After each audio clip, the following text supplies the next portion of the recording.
Je vais dire juste un petit mot pour ceux qui ne connaissent pas le GER. Peut-être qu'il y en a qui ne connaissent pas le GER Pays Basque, mais je crois que tout le monde connaît un peu ici. Là.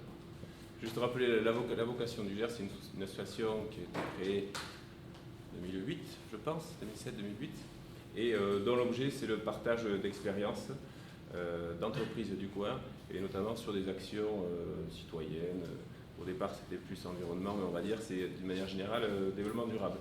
Donc l'idée c'est de partager en toute simplicité, puisque c'est une association qui est bénévole, on va dire, jusqu'à aujourd'hui. Je ne sais pas combien de temps ça durera, mais bon, grâce à de très bonnes volontés, ça marche. Et donc l'idée c'est de partager en toute simplicité, que ce soit à 15 ou à 50, sur différents thèmes, et essayer ensuite également de nouer des contacts pour chacun progresser ou améliorer ses pratiques au sein de son entreprise ou de son activité. Ce soir, on va parler des achats responsables, mais des achats en général, j'imagine aussi, puisque de toute façon, les achats, je trouve intéressant que la problématique achat soit comme ça mise en avant, puisque même si de manière générale, on se dit tous qu'il faut bien acheter, on croit toujours qu'on est bon, mais on se rend compte que souvent, on fait beaucoup d'efforts pour développer ses ventes, alors que si on faisait un petit effort pour développer ses achats, un petit pourcentage, c'est directement de la marge. Il faut aussi pérenniser les entreprises, c'est ça aussi quelque chose qui est durable, c'est pérenniser son entreprise, ou également en consacrer une partie au développement durable ou à des actions différentes. Et si en plus ces achats sont faits de manière responsable, et à ce moment-là, c'est vraiment deux en un qu'on peut réaliser pour son entreprise. Donc le cabinet Atlas avec Elodie qui va, je pense, commencer, et ensuite Monsieur Seller avec l'Eurocima. Elodie, à toi. Alors, effectivement, ce soir, nous allons parler des achats et des achats responsables au sens large. Alors, le thème est extrêmement vaste, hein, donc évidemment, on a choisi d'aborder les choses de façon relativement simple, parce que quand on pense achat, beaucoup effectivement de personnes pensent logique de coût, mais derrière ça, il y a aussi toute une démarche. Il y a aussi de multiples occasions d'intégrer des façons d'acheter de façon tout à fait responsable pour nos entreprises et derrière d'être bénéfique. Trop d'entreprises pensent que développement durable et mise en application de démarches de développement durable sont synonymes de centre de coût, alors que c'est tout à fait faux. Et on peut au contraire intégrer et mener des démarches de développement durable dans les achats qui sont synonymes de gains de coûts, de gains à tous les niveaux pour les collaborateurs de l'entreprise, pour les tiers avec lesquels on travaille, donc bien sûr les fournisseurs, et dans des démarches d'amélioration continue, on peut aller très loin et que ce soit bénéfique pour tout le monde et bien sûr pour l'environnement au sens large, bien sûr dans le sens écologie, mais ça tout le monde y pense en premier lieu, et au sens large de l'environnement général de nos entreprises, de nos sociétés. Voilà, donc ce soir, moi je vais intervenir dans un premier temps. Donc je représente le pôle performance, donc je suis la branche achat de pôle performance. À mes côtés, Benoît Dandine qui lui représente le pôle environnement de ce regroupement d'expertise en conseil. Donc rapidement, pôle performance, c'est la réunion de plusieurs structures de conseil. Donc nous sommes basés à Anglette, dans la zone de Maignan, et donc nous réunissons maintenant un peu moins de 15 personnes, enfin 12, dans différents domaines du conseil. Voilà. Et nous sommes amenés très régulièrement à intervenir pour des entreprises ou aux côtés d'organismes publics pour les aider à régler certaines de leurs problématiques. Voilà. Je ne vais pas plus loin sur le sujet, mais c'était juste un petit préambule pour vous présenter qui nous sommes.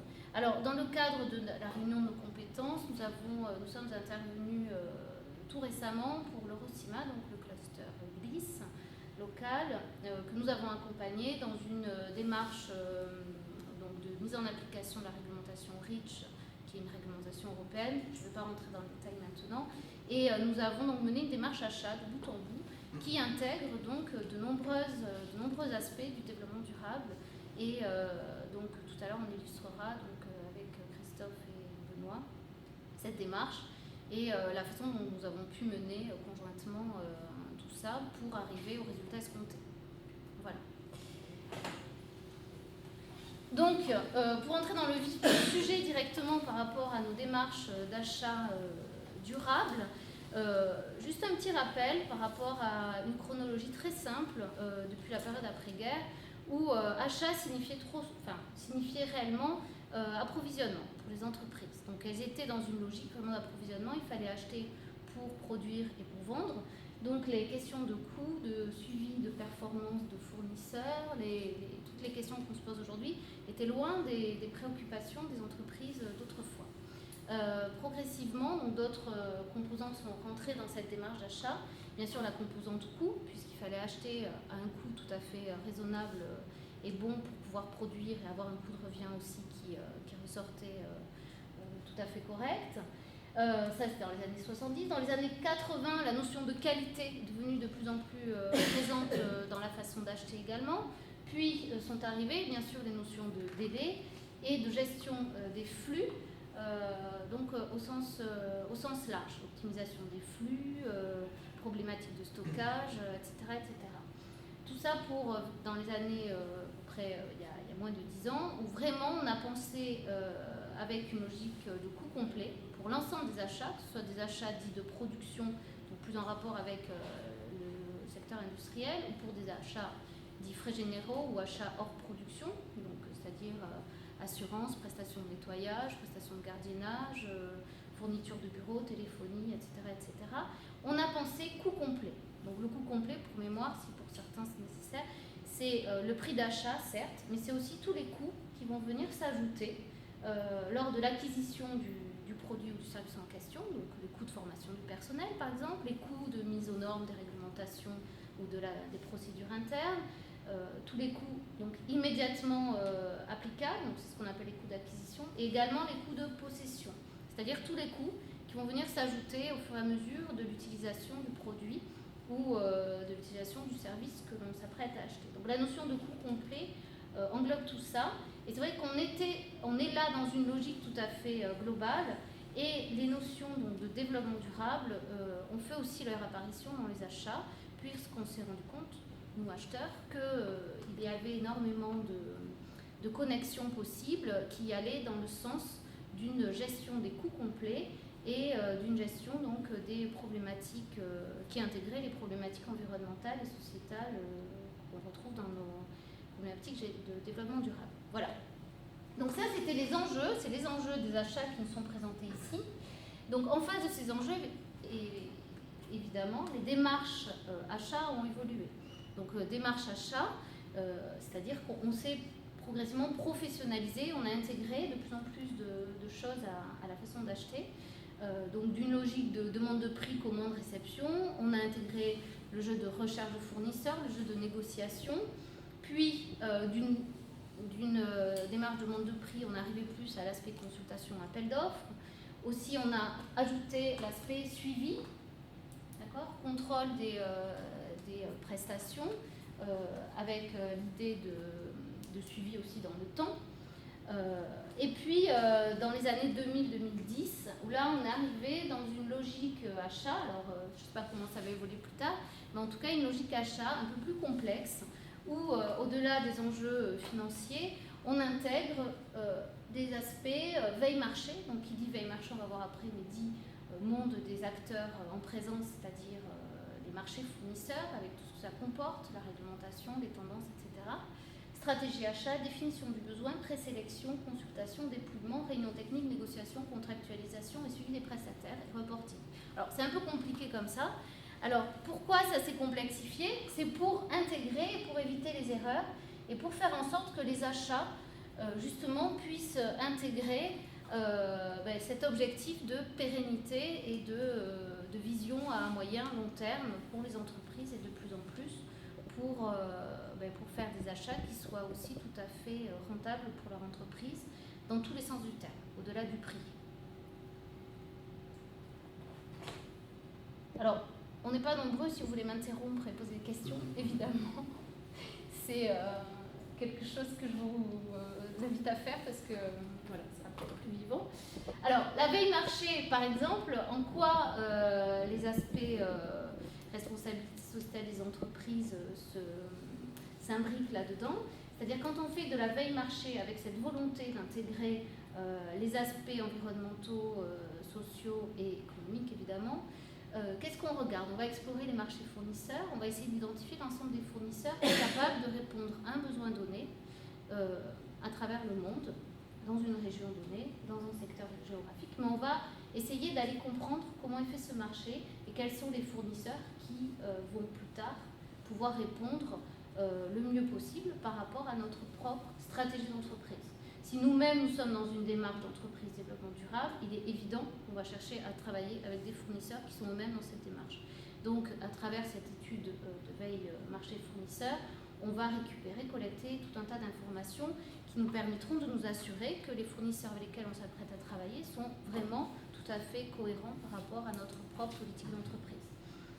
Bien sûr, on va intégrer les aspects réglementaires qui sont de plus en plus lourds, donc ça on l'illustrera tout à l'heure avec la démarche que nous avons menée pour Eurocima par rapport à la réglementation REACH, et qui sont maintenant indissociables de tout le reste. Il est évident que si on ignore certains aspects réglementaires en début de démarche, qu'on fait tout l'acte d'achat, qu'on sélectionne des fournisseurs, qu'on met en place des nouveaux processus, qu'on forme des gens en interne, qu'on va rencontrer des gens, qu'on modifie nos outils de gestion pour accueillir un nouveau fournisseur et que derrière on se rend compte qu'en fait on n'a pas respecté les aspects réglementaires, c'est sûr que là, non seulement on aura fait un mauvais achat, ça va coûter très très cher à l'entreprise. Et au niveau gestion des hommes, ce sera sûrement très démotivant et pour les personnes internes à notre entreprise et pour les fournisseurs qui croyaient avoir gagné un marché et qui se trouvent mis sur le banc de touche.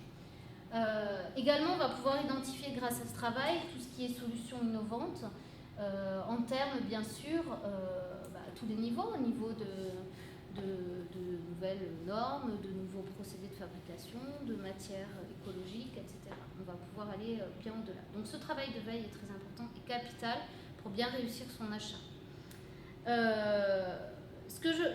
Cette démarche, je vous la présente ce soir parce que trop souvent dans les démarches d'achat et le développement durable, on s'attache à regarder exclusivement quels écolabels, quelles normes en vigueur, les dépenses d'énergie, la gestion des emballages, la gestion du transport. Donc là, à travers cette démarche, bien sûr, tout ça, on n'oublie pas et concrètement, ça peut se traduire par ça, mais il y a aussi toutes les actions que l'on va mener à tous les niveaux de cette démarche qui rentrent tout à fait dans nos objectifs de développement durable.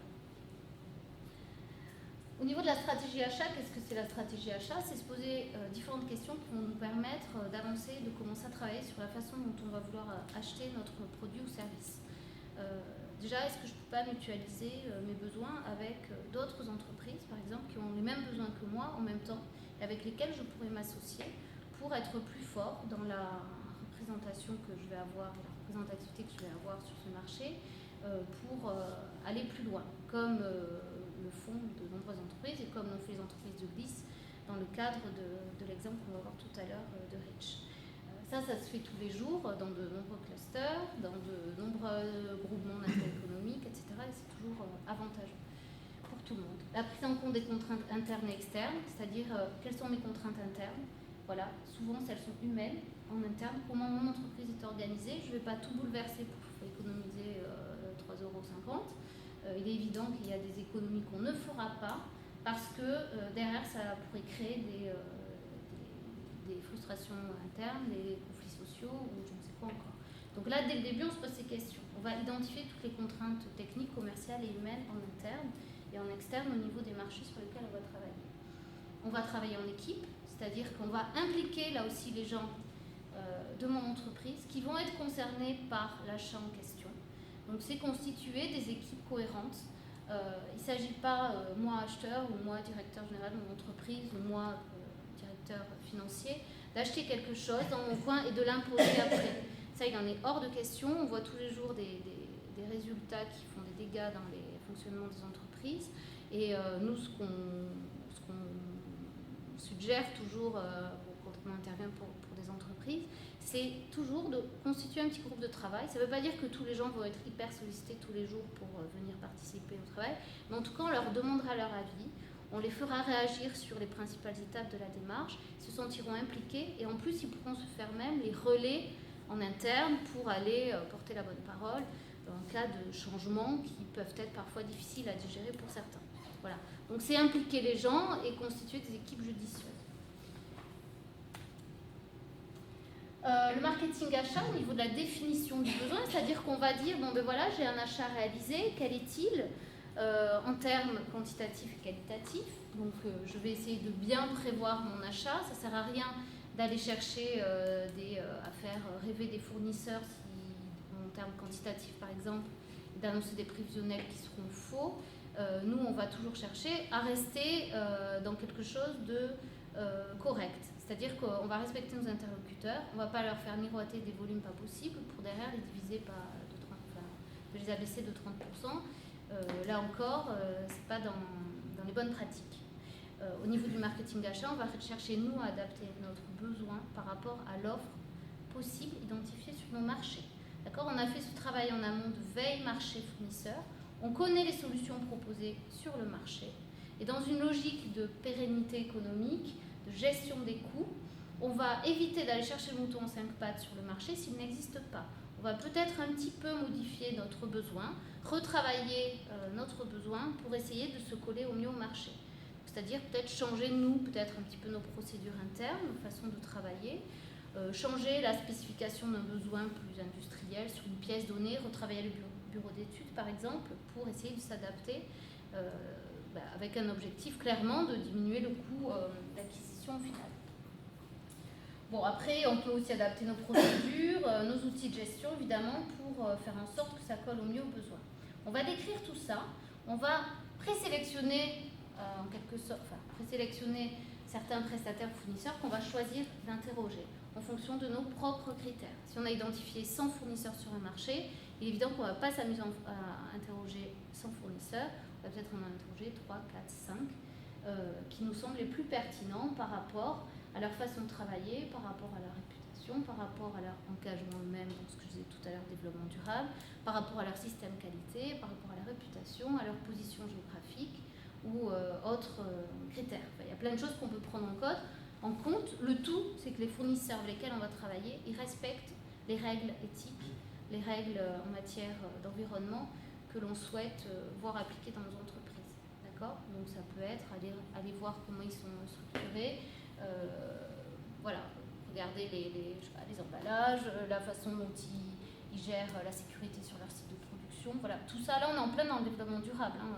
Je ne le redis pas à chaque fois, mais vous voyez bien que toutes les thématiques sont retrouvées ici. Derrière, évidemment, on va lancer notre appel d'offres, notre consultation. Donc, on va planifier les choses. Là aussi, on respecte nos interlocuteurs. On n'est plus dans une gestion un rapport de force fournisseur-acheteur. On a tous des intérêts communs. On va essayer de travailler intelligemment. Donc, on va être assez transparent sur le planning que l'on souhaite mettre en œuvre avec eux. Donc, on va informer sur les échéances. On va essayer de travailler en cahier des charges fonctionnelles tant que possible. Bon, là, c'est un peu plus technique. Enfin, on va proposer, on va nous formuler notre besoin en termes de fonctionnalité, non pas forcément se fermer sur des solutions trop strictes, puisque sinon on risquerait de passer à côté de solutions qui nous échapperaient, étant donné qu'on ne peut pas être multicompétence et spécialiste de tous les domaines. Donc on va faire confiance aux fournisseurs qu'on interroge pour nous proposer des solutions qui vont le mieux se caler aux fonctionnalités attendues. Dans le dépouillement, alors là c'est hyper important, on va être équitable, c'est-à-dire qu'on aura préalablement communiqué sur les critères de sélection que l'on utilisera pour faire notre choix final, et là on va être tout à fait transparent, c'est-à-dire que les critères ils sont quantifiables, tangibles et annoncés à l'avance. On ne va pas prendre en défaut certains fournisseurs qui auraient mal compris les besoins de l'entreprise. On va vraiment être hyper transparent là-dessus. Trop souvent encore, il y a des fournisseurs qui sont mal menés, qui passent du temps à faire une proposition commerciale. Il ne faut pas oublier que faire une proposition commerciale, ça prend énormément de temps. Et que derrière, si les jeux sont faussés dès le départ, c'est pas éthique, on n'est pas du tout dans ce qu'on souhaite mettre en œuvre au quotidien dans notre logique de responsabilité sociétale. L'étape suivante, c'est aller à la rencontre des fournisseurs, des prestataires qu'on interroge, bien comprendre comment ils fonctionnent, bien s'assurer que la solution proposée corresponde à notre besoin et faire en sorte éventuellement de pouvoir nous aussi nous adapter pour coller au mieux aux possibilités des entreprises que nous avons interrogées. On va pouvoir là, à ce niveau-là, mesurer le climat social des entreprises que l'on a interrogées. Ça, c'est hyper important. Il est clair que nous, on veut travailler dans l'idéal avec des entreprises qui traitent bien leur personnel, dans lesquelles les personnes sont contentes d'évoluer. Donc, il y a des indicateurs qui sont assez représentatifs du climat social, par exemple le taux d'absentéisme, le plan de formation mis en place pour le personnel, le turnover, etc. Bon, il y a plein de choses qui nous permettent concrètement de mesurer, de se rendre compte, et en allant sur place, on voit aussi d'autres choses, du climat de l'entreprise que l'on a interrogée. Bon, la négociation, alors, ça a souvent une mauvaise réputation. Les fournisseurs ont l'impression que quand ils vont en négociation, l'acheteur cherche à les plumer, mais j'ai envie de dire non. On va essayer en négociation de trouver un accord gagnant-gagnant qui convienne à tout le monde. L'objectif, c'est pas d'étrangler le fournisseur qui met la clé sous la porte à cause de nous dans les 2 ans qui viennent. Au contraire, c'est d'envisager tant que possible des relations à long terme, puisque le coût du changement n'est pas négligeable. Donc on ne va pas changer de fournisseur tous les 4 matins et on va travailler en relation de confiance et en partenariat dès que possible. Donc la négociation, là encore, ça sert bien à balayer tous les aspects du prix en pensant coût complet et en allant chercher toujours les meilleures conditions commerciales pour nous, notre entreprise. On cherche à être rentable quand même et que puisse supporter le fournisseur avec lequel on négocie. Voilà, on va s'engager. À un moment donné, il va falloir trancher. On va s'engager de façon raisonnée. Si on hésite, on peut faire des tests. Il y a des choses qui se font. Souvent, les tests, on va le voir tout à l'heure, Benoît nous en parlera, mais c'est l'occasion quand même de recadrer certaines choses en conditions réelles. On se rend compte que derrière, les choses ne sont pas exactement comme sur le papier ou comme on avait pu l'envisager en réunion. Donc là aussi, il faut suivre certaines démarches capitales. Bien sûr, le contrat. Bon, contrat ou pas contrat, certains achats, dans certains marchés fournisseurs, il n'y a pas de contrat, d'accord écrit qui se mettent en place, mais bon, dès que possible quand même, les conseils d'en faire. On va formaliser les échanges, remettre à jour toute la documentation technique qui est nécessaire à la bonne relation future qui est en train de s'installer. On va envisager des partenariats moyen terme, long terme, d'accord ? On est dans la durabilité des relations. Les fournisseurs pourront grâce à ça envisager eux-mêmes des investissements plus sereinement, d'accord ? La mise en place, donc là je reviens sur l'aspect humain, dès que possible, les acteurs les personnes de notre entreprise qui vont être impliquées dans la nouvelle relation qui est en train de s'installer avec le fournisseur qui a été sélectionné, nous recommandons toujours qu'ils aillent à la rencontre, quand c'est possible, c'est pas toujours possible, mais de leurs interlocuteurs. C'est-à-dire il y a des gens parfois qui travaillent pendant 20 ans ensemble, fournisseurs, clients, et qui ne se connaissent pas, si ce n'est par téléphone, alors qu'ils habitent à 5 km. Ça, c'est un peu dommage. Donc, c'est pareil, organiser une petite session de présentation, rencontre, ou même de façon très, très simple. Mais c'est toujours apprécié par toutes les personnes qui sont à la réception, à l'administration des ventes, à la comptabilité, à la commande, etc. On va faire en sorte, bien sûr, d'adapter nos process, d'adapter les prévisionnels pour que les cadences de production de nos fournisseurs puissent bien se caler par rapport à nos besoins. Voilà, on est dans une relation où chacun va trouver des solutions communes pour aller dans le bon sens. Dans le suivi du prestataire, évidemment, on va contrôler que les engagements pris correspondent bien à la réalité. C'est bien joli de mettre en place des contrats, plein de choses, mais si derrière, dans les faits, ça n'est pas mis en application. Donc, toujours dans cette logique on est toujours dans la logique de confiance, mais aussi on est dans la logique il y a un client, il y a un fournisseur, il faut que les deux travaillent en respectant leurs engagements financiers, qualité et tous les autres aspects techniques qui vont avec. On va peut-être pouvoir aussi envisager des développements communs. Parfois, on se rend compte qu'un fournisseur a des projets qui ne sait pas trop comment mener, et nous également, on a des capacités en interne pour l'aider dans cet accompagnement. Pourquoi pas ? C'est un peu poussé loin, mais il y a beaucoup d'entreprises surtout dans le secteur industriel, qui vont dans ce sens. Il y a des développements communs qui peuvent être initiés dans ce type de démarche.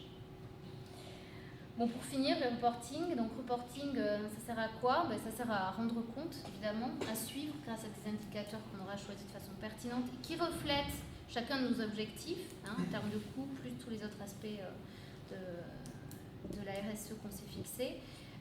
Et derrière, l'objectif, c'est d'aller dans le sens de l'amélioration continue de la performance, et du fournisseur et de nous. Donc, on est main dans la main et on essaie de s'améliorer conjointement. Alors, c'est bien joli, vous allez dire, c'est super.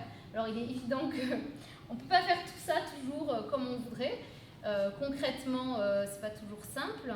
Il y a des difficultés. Mais déjà, c'est de coordonner. Souvent, c'est la coordination de différents acteurs qui sont impliqués dans ces démarches. C'est là où, je dirais, c'est la chose la plus difficile à mener. Mais si on suit, donc un des moyens, c'est déjà d'identifier un pilote interne, ou externe, mais en tout cas d'avoir un pilote de ce type de projet.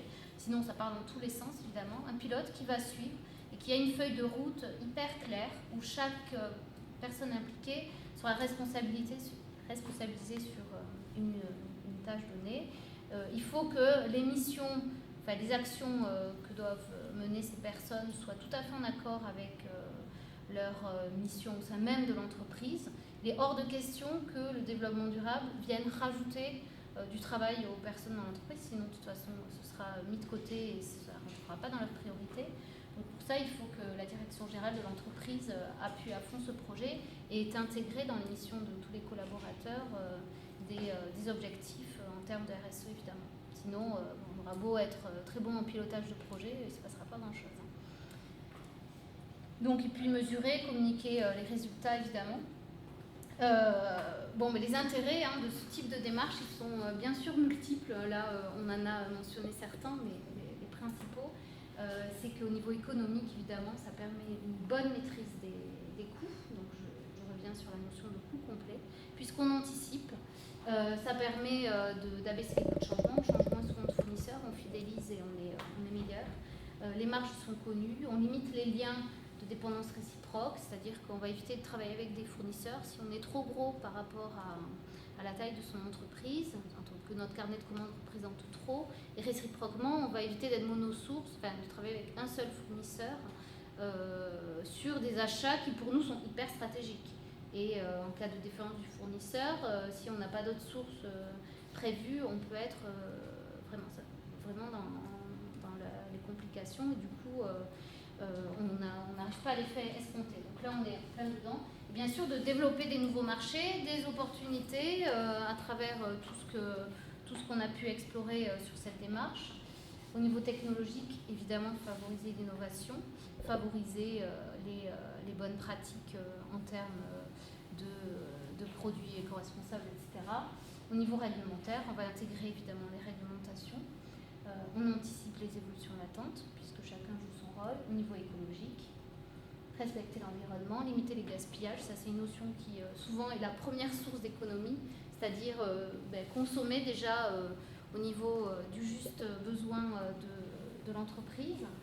Et l'aspect humain, prise en compte des individus à tous les niveaux, dans l'entreprise et à l'extérieur, chez les fournisseurs également.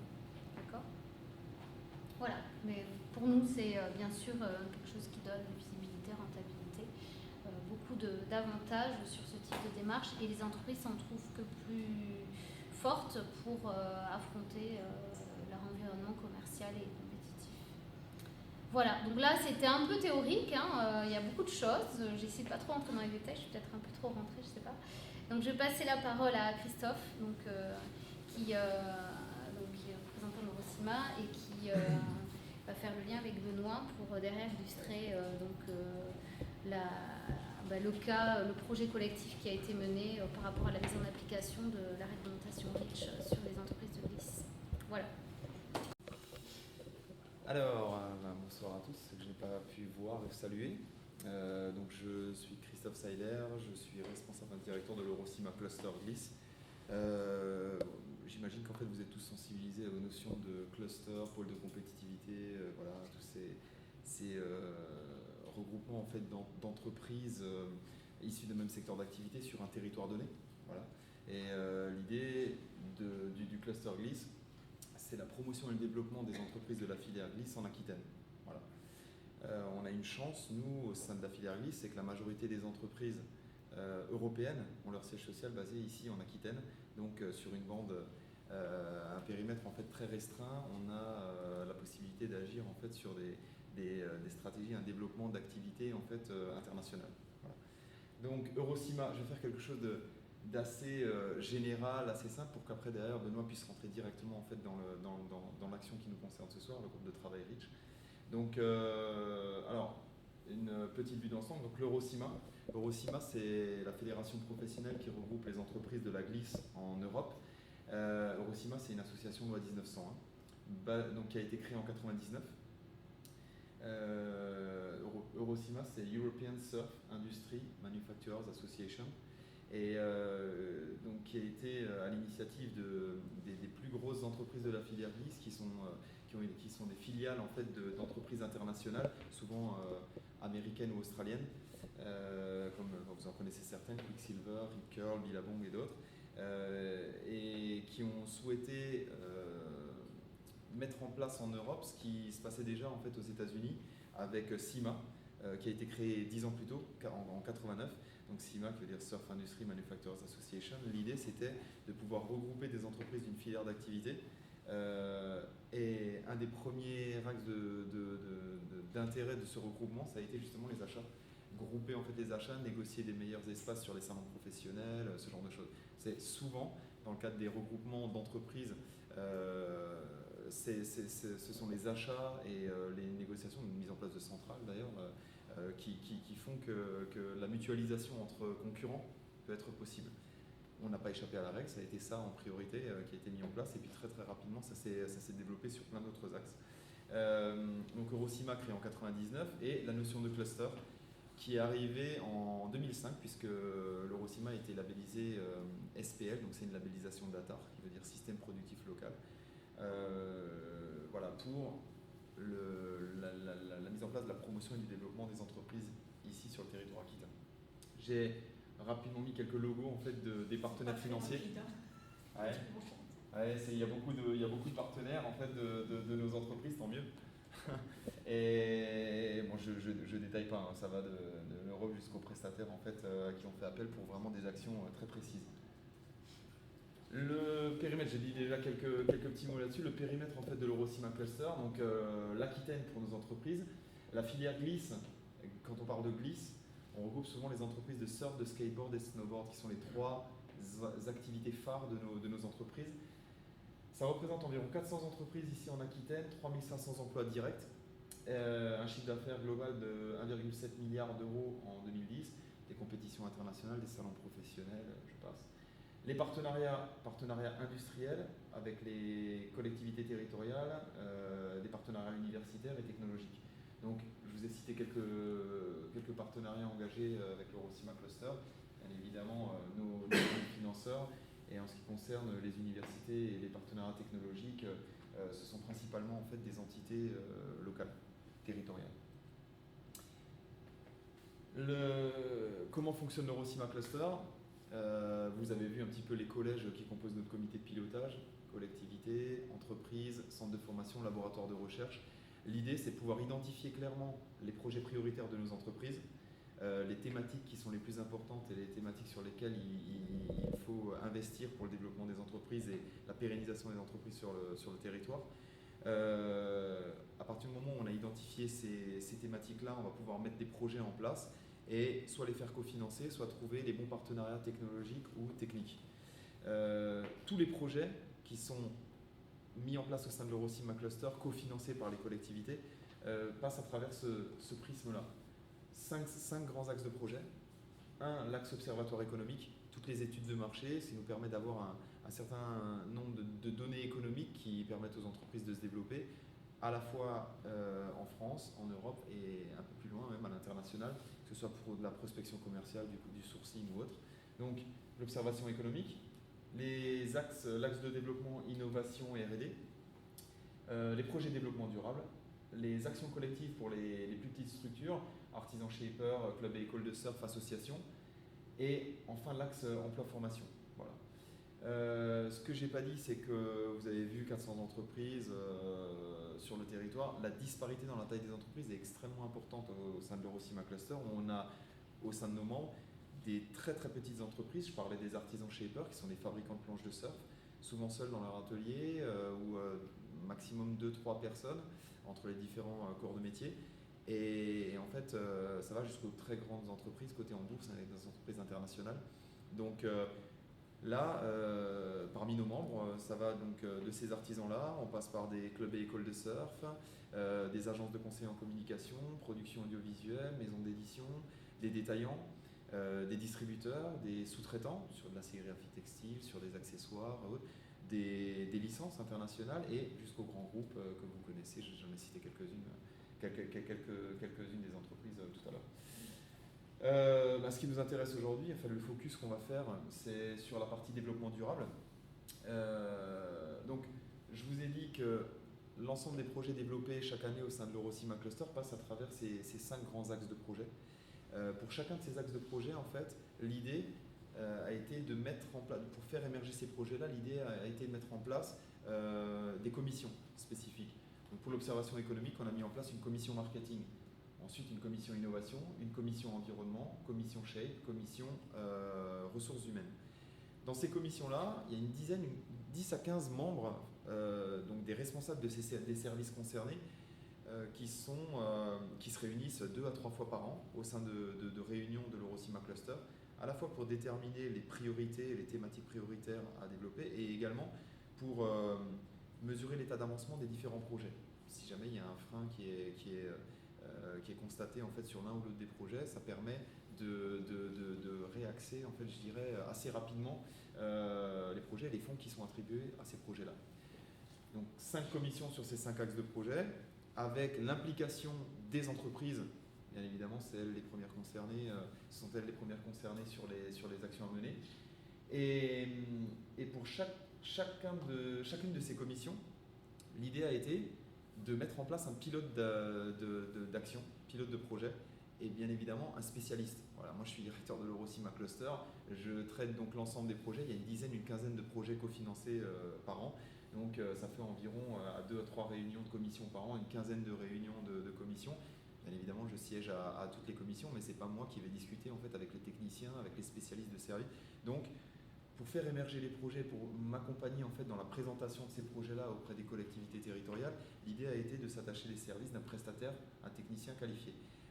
Pour la partie développement durable, par exemple, c'est Benoît Dandine qui va prendre la parole tout à l'heure, donc d'Innoveco, qui fait partie du pôle performance, qui lui va accompagner les entreprises sur les thématiques qui leur sont prioritaires, mais également faire un suivi des opérations collectives qui seront menées au sein de l'Eurocima Cluster tout au long de l'année et qui va m'accompagner aussi sur la remise des rapports à mes collectivités territoriales qui cofinancent les projets. Voilà. Donc je vais m'arrêter là sur la présentation générale et puis passer la parole en fait à Benoît qui va intervenir sur un exemple précis, sur une demande, une thématique prioritaire qui est REACH, en fait, la réglementation REACH. Nos entreprises ont souhaité mettre en place un groupe de travail spécifique, donc qui a été piloté par Benoît. Et il va vous faire un petit peu l'article de tout ce qui s'est passé sur ce groupe de travail depuis l'an dernier avec nos entreprises prioritaires. D'opération qui a été menée par rapport à un appui entre l'environnement et les achats. Donc le règlement européen REACH, dont vous avez peut-être entendu parler, ça concerne en fait, tout ce qui arrive sur le territoire européen et tout ce qui est fabriqué au niveau européen. Donc le but étant, j'ai mis un nuage de termes, sur protéger, en fait, c'est protéger les consommateurs vis-à-vis des produits chimiques. Il faut savoir qu'il y a à peu près 300 000 substances qui sont fabriquées par des industriels. Et il y en a peut-être 500-600 qui ont été vraiment étudiés par l'INRS au niveau toxicologique et écotoxicologique. Et du coup, pour aller plus vite et pour mettre en place vraiment une simplification de toutes les directives européennes, il y a eu un règlement européen qui a été monté. Et maintenant, on doit évaluer et autoriser toutes les substances qui sont produites en Europe et toutes les substances et les produits qui arrivent en Europe. c'est vraiment un sujet qui concerne tout le monde, ça concerne les vêtements, ça concerne tous les produits qui sont fabriqués et qui sont importés, et dont le but est de à la fois protéger la santé des consommateurs, protéger l'environnement, c'est souvent de pair un produit chimique dangereux pour la santé, il y a de grandes chances qu'il soit dangereux pour l'environnement. Et puis il y avait aussi quelque chose au niveau économique, c'était on va essayer de favoriser d'une certaine manière les entreprises européennes aussi, puisqu'elles vont être capables d'évaluer leurs produits, alors que des produits qui viennent d'ailleurs vont avoir des barrières un petit peu à l'Europe pour éviter qu'elles intègrent trop facilement l'Europe. Alors, dans le cadre d'un projet collectif, là c'était vraiment un projet filière, puisque ça concerne la santé et l'environnement du milieu du surf, où on communique en permanence sur l'environnement, sur des plages immaculées, des montagnes immaculées. Donc là, il fallait vraiment faire attention au niveau de l'image à bien régler ça. Et ça, les entreprises l'avaient bien intégré et travaillaient déjà à la base sur la traçabilité et sur l'utilisation des produits chimiques à l'intérieur de leurs produits, et avaient déjà mis en place certaines des listes restrictives supplémentaires où étaient déjà, mais il y avait une grande disparité. Et puis pour pouvoir travailler vraiment ensemble, il fallait que les gens se sentent un peu dans le même cadre. Si on voulait faire travailler les chefs produits, les acheteurs, il fallait qu'ils se connaissent un peu, qu'ils puissent discuter. Tiens, tu connais lui. C'était vraiment favoriser un écosystème tout autour de ce groupe de travail, autour de ce projet-là, pour que les gens puissent être en confiance. Et dernièrement, il fallait aussi, et c'est ce qu'on trouve peu dans les projets collectifs, c'est qu'il y ait un enjeu important, parce que pour que les entreprises acceptent de sortir de leur cadre de travail habituel, pour qu'elles puissent venir travailler avec nous et avancer, il fallait vraiment un enjeu soit réglementaire, financier, juridique. Et là-dessus, REACH était important parce que une entreprise qui n'assure pas la traçabilité ou qui importe des produits avec des substances dangereuses peut avoir des problèmes juridiques importants, une mise en cause de son chef d'entreprise et la confiscation de tous les produits qui ont été mis sur le marché et qui ont été diffusés dans tous les magasins en Europe. Donc là, un fort enjeu et du coup une motivation aussi importante par rapport aux gens qui viennent. Ce qu'on a constaté aussi, c'était que au niveau des personnes qui travaillaient sur cette thématique-là, comme l'a dit Christophe tout à l'heure, on a des grandes entreprises, des petites entreprises, enfin tout un panel, et en fait on surcharge les gens avec des nouvelles fonctions. Et du coup là on voyait des gens dont c'était pas forcément le métier, des gens de l'informatique qui doivent gérer la qualité, dont REACH. Des gens, on cumule les fonctions et les responsabilités.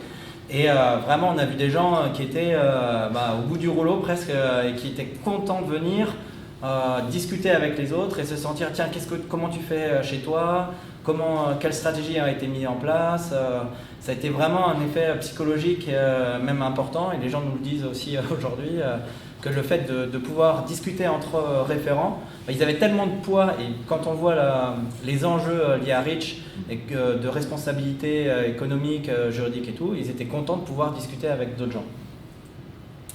Je vous disais des entreprises qui sont en temps et en argent limités. Du coup, il fallait trouver des moyens pour leur apporter vraiment un service intéressant, à moindre frais, le cas d'une mutualisation, pour que aussi ça les intéresse et qu'ils puissent rentrer dans la démarche.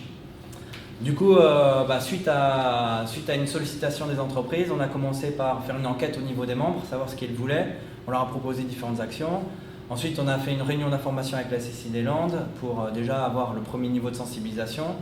Et puis, suite à ça, on a monté un groupe de travail. Alors, j'ai mis la petite photo, on l'a organisé sous format de speed dating, où justement, l'intérêt, c'était pas qu'on leur donne un cours, mais c'était déjà qu'eux discutent entre eux des stratégies, des procédures, des outils, des risques, et pour que ça soit le plus effectif possible. C'était un speed dating très organisé et qui a bien marché.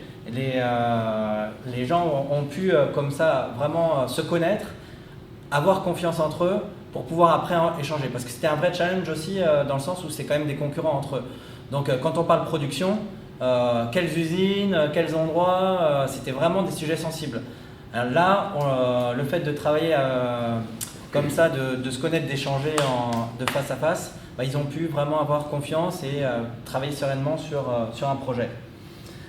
Et du coup, on est tombé assez rapidement.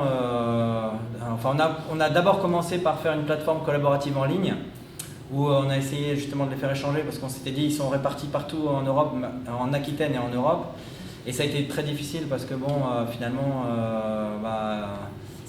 l'outil internet est bien, mais on privilégie quand même le contact humain derrière les méthodes et derrière les outils. Et du coup, on est reparti sur des réunions plus physiques où on a pu échanger. Et suite à ces réunions où on avait des sujets bien précis, il est ressorti un projet de contrôle surprise en Chine. Où là, l'idée était, dans une relation de fournisseur-client, c'était parce que la réglementation de REACH, elle a commencé en 2007. Et en fait, les entreprises ont tout de suite essayé de mettre des procédés, des processus au niveau des fournisseurs. Et les fournisseurs, eux, se sont dit, ils s'occupent de mettre en place une traçabilité, des procédés et tout. Nous, on n'a rien à faire, on répond aux questions, mais on n'a pas spécialement besoin de gérer. Et du coup, l'idée était de responsabiliser plutôt les fournisseurs, que eux se sentent concernés vraiment par cette réglementation qui concerne les entreprises à l'autre bout de la planète. Et du coup, c'était plutôt que de leur prémâcher le travail, on va un peu, et comme il y avait une sensibilisation pendant quelques années, c'était maintenant, on vous a sensibilisé, on vous a donné des outils pour organiser la traçabilité, vous dire qu'on ne voulait pas telle matière, tel produit chimique. Maintenant, c'est à vous de vous prendre en main et de mettre en place en interne la gestion de toute la traçabilité de vos différents fournisseurs et tout ça. Et du coup, c'était vraiment une volonté d'aller encore plus loin avec ces fournisseurs. Donc là, le détail un petit peu de ce que Elodie a dit, toute la négociation, la mise en place du cahier des charges, etc. Et puis les choses importantes, effectivement, c'était les tests à blanc avant la collection, parce qu'il faut savoir que dans des entreprises de textile, il y a des moments clés au niveau des collections et qu'il fallait préparer avant de mettre en place, avant de faire vraiment les collections. Donc on avait des timings serrés et ça a permis de tester à blanc les nouvelles procédures et de voir avec les équipes. Et du coup, ça a été testé en conditions réelles pendant la collection de septembre-octobre, et ils se sont aperçus qu'il y avait de nouveau des problèmes qui apparaissaient malgré les tests à blanc. Donc des mises en place encore aujourd'hui. Et du coup, ça va continuer là tout cet hiver, et le but étant de faire un retour d'expérience en mars, de nouveau entre toutes les entreprises, pour voir quels matériaux ont été sensibles, quelles substances ont été retrouvées, quels contrôles ont été mauvais. Et comme ça permet de professionnaliser toute la filière, de donner vraiment de l'information technique à tout le monde, quelle que soit la taille, et vraiment d'avoir un impact au niveau du coup de la clientèle aussi, de mieux protéger la clientèle. Et quelque chose qui est aussi important, c'est le fait que, vous allez me dire, il y a des grosses entreprises avec des gens qui sont peut-être mandatés à 70% de leur temps sur REACH. Il y a des gens qui vont, dans des petites structures, qui vont s'en occuper pendant 10-15% de leur temps. Donc un décalage vraiment de connaissances et de partage d'informations, et peut-être les gens vont, ceux qui sont les plus en avance vont dire moi je viens pas, donc je vais pas venir parce qu'au bout d'un moment je parle avec des petits qui sont pas du tout dans la même logique que moi. Et du coup on s'est dit on va se rapprocher d'un autre cluster, du textile aussi et de l'outdoor en général, dont l'Eurocima est partenaire, pour pouvoir retrouver des entreprises de taille importante, pour avoir vraiment des gens aussi qui sont à 70%, 100% de leur temps sur REACH, et pour de nouveau augmenter les niveaux de connaissances et de partage des informations. Et là, ça s'est traduit récemment par... on est allé au salon à Lyon, Sport Achat, pour rencontrer les gens avec les meilleurs de l'Eurocima, pour rencontrer les meilleurs de l'OSV. Et comme ça permet de nouveau de remonter encore le niveau des connaissances et du partage d'informations. Donc, voilà, après là, c'était l'exemple type de comment on a mis en place, les prestations demandées, le déroulement des prestations, les compagnies d'achat concernées, le cahier des charges des prestations, les prestataires, etc. Tout ça, ça se fait pas comme ça et on a été obligé. Ça a été assez rapide parce que quand même on a commencé le projet a été délimité en novembre de l'année dernière et on l'a finalisé avec les tests à blanc avant l'été. Donc une réactivité assez intéressante pour les entreprises et c'était aussi un des buts par rapport à un projet collectif. Il ne faut pas que ça dure 1 an ou 2 ans parce qu'on perd toutes les entreprises, elles sont démotivées. Voilà, c'était à peu près tout ce que je voulais vous communiquer par rapport à la démarche qui a été faite. Moi j'ai une question. Donc là on est uniquement sur Reach, mais j'imagine que vous y avez pensé. Reach déjà c'est très, très large, mais du coup puisqu'il y a vraiment toute une démarche qui est intéressante, est-ce que vous n'en profitez pas pour intégrer d'autres critères, notamment la RSE ou le problème, ce qui se passe beaucoup dans le textile et dans ces pays-là, puisqu'on sait très bien qu'ils fabriquent tous en Chine, en Inde, en Turquie, en Italie, par rapport au travail des enfants, par rapport à toute cette problématique-là qui est quand même fondamentale aujourd'hui, en tout cas pour les acheteurs, en tant qu'acheteuse, cliente, consommatrice, voilà, je cherche les mots. Est-ce que vous n'en avez pas profité justement pour essayer d'intégrer ça en plus? C'est quelque chose Après, ils ne nous ont pas attendu pour déjà le faire. Les problèmes de Nike des années 80, 85, 90, ils les ont vus et donc ils ont tous mis, les gros en tout cas, des prérogatives. Il y a Quicksilver qui est la charte Quest. Et par exemple, peut se permettre en fait d'être piqué là-dessus. Ouais. Donc en fait, Donc ils ont quand même mis en place des personne n'en parle parce qu'ils savent que c'est sensible. Ouais. Par contre, tout est verrouillé et c'est. Vous pensez justement que c'est super mal verrouillé et qu'encore aujourd'hui, il y a encore beaucoup d'entreprises. Parce que le problème, c'est qu'il y a un sous-traitant direct. Donc le sous-traitant il est libre, mais ce sous-traitant va sous-traiter 50 autres personnes.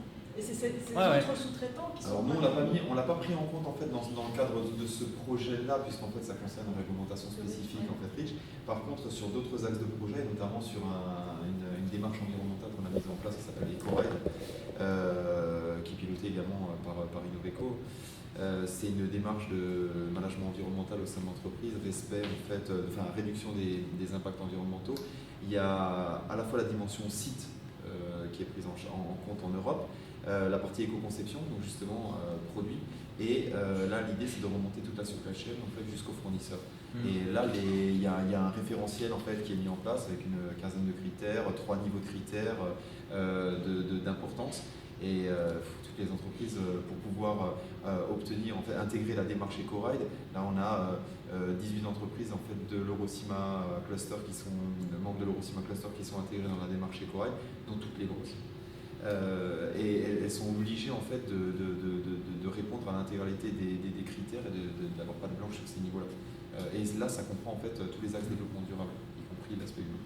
Parce que on sait tous entre être clean sur le papier et après, on sait très bien que la personne directe, c'est très très compliqué. Et qu'est-ce qu'on peut arriver aujourd'hui pour avoir vraiment la garantie?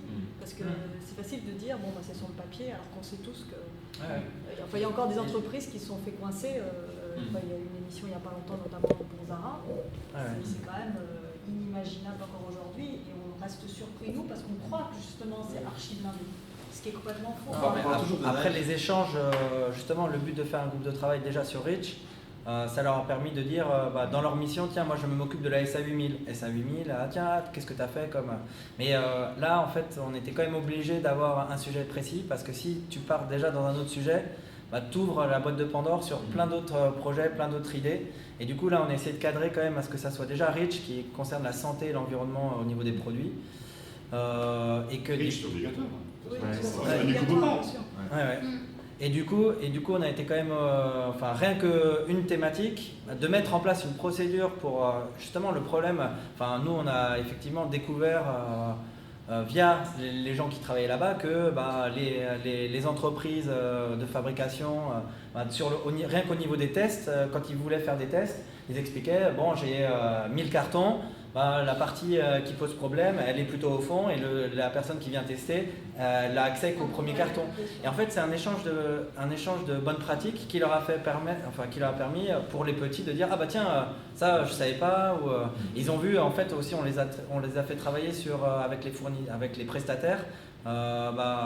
Les prestataires nous ont proposé justement des systèmes de contrôle, les normalisations, etc. Et donc ils ont vu tout ce qui pouvait être possible pour s'assurer de façon plus efficace que c'était bien réglé. Et mais c'est l'exemple tout bête, hein, mais chez SGS, il disait que nous, justement, quand on a une commande à vérifier, on a une petite calculette qui donne un chiffre au hasard parmi tous les cartons qui existent. Et du coup, le fournisseur est obligé d'aller chercher le numéro du carton.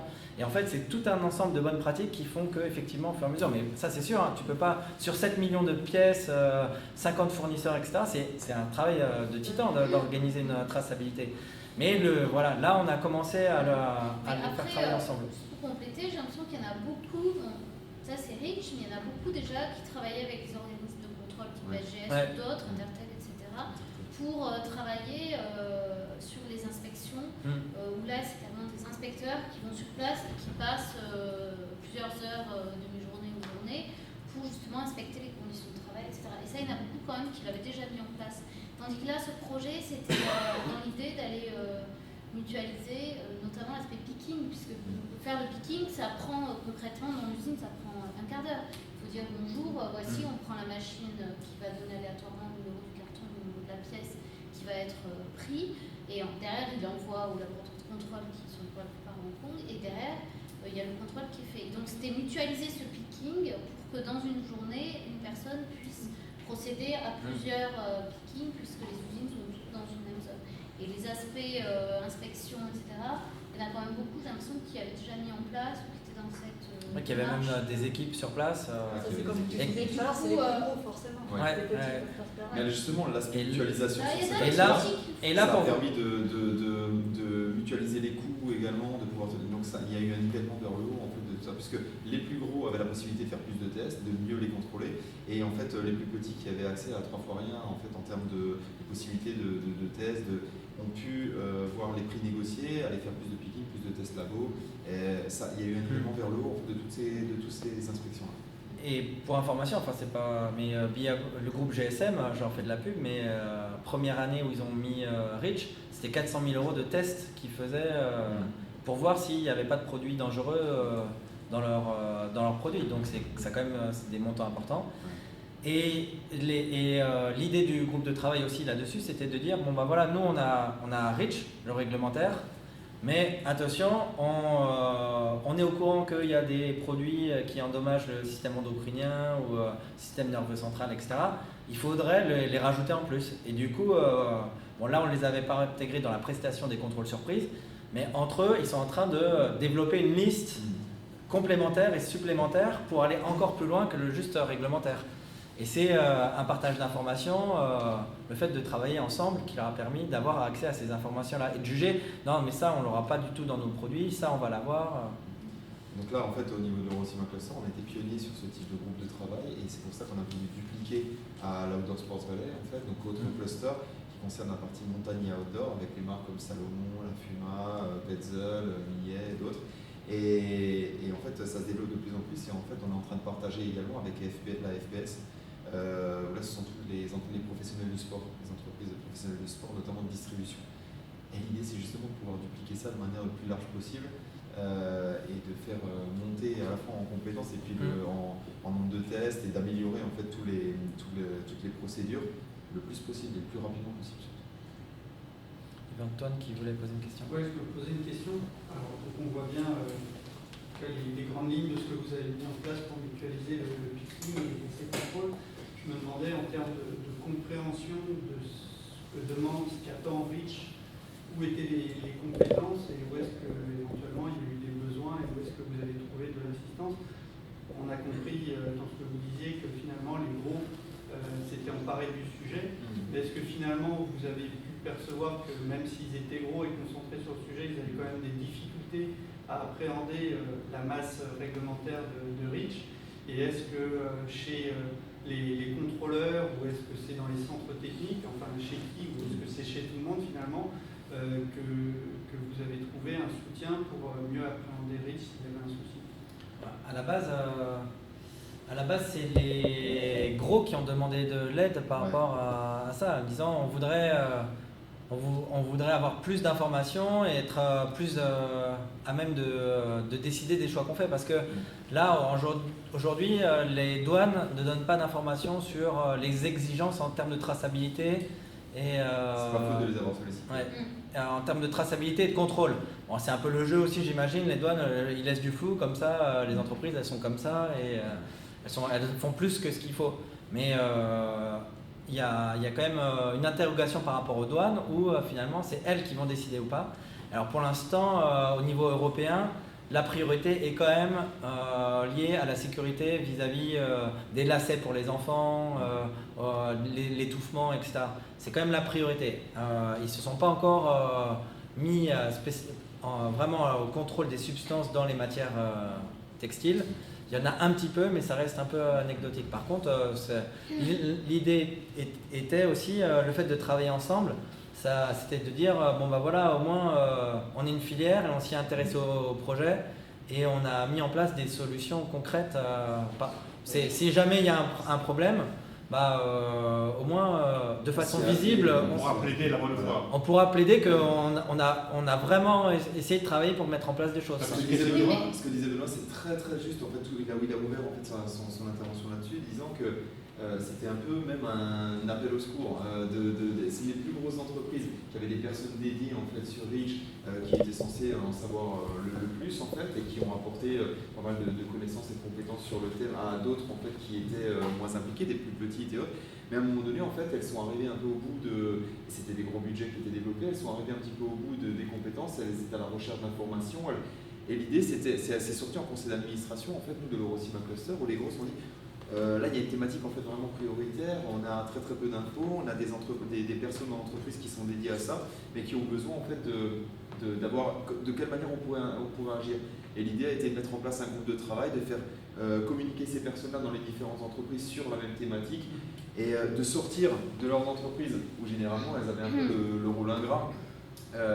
Prendre connaissance en fait, des nouveaux dispositifs, aller voir les chefs de produits et autres, leur dire attention, attention, attention, retravailler les collègues, retravailler les fournisseurs, aller voir la personne des achats.